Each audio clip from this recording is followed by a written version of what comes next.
Hey, it's Erik here with I Love Franchising. I just got off the phone with a friend of mine, and he was telling me how he was working with someone who was far down the road talking to a certain franchisor, and I know this franchisor very well, but given who this guy was and what he wanted to accomplish, this is never a franchise that I would put him with. So anyway, I'm going to tell you a story on the one question that he was told to ask this franchisor, and the reaction was, "Oh, thank you. I'm so glad that I did not pursue that." Anyway, my new business partner is about ready to show up here. Maybe I'll introduce her to you. But if you're interested in having a call with me, just go to talkwitherik.com.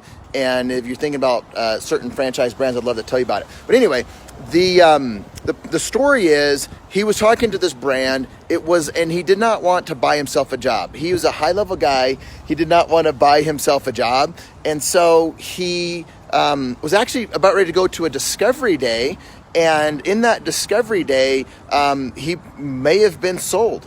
Because when you're talking to a franchisor, you're talking to a salesperson, and they're trying to sell you most of the time. And so anyway, he was talking to my buddy, and my buddy's like, "Oh my gosh, this guy is, come over here, Nina." This is not a franchise that you probably want, and here are the reasons why. Do you work for? Want to scale something massively? Do you want, those are the things that he really wanted. And this franchisor was not going to deliver that. So my buddy said, next time you're talking to the CEO of that company, ask him this one question.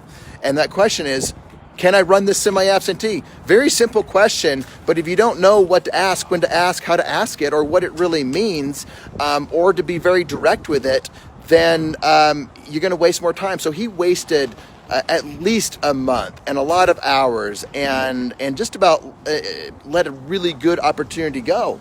So he asked him that question. The answer was, no, you can't do this semi-absentee. Then why were they talking this whole time?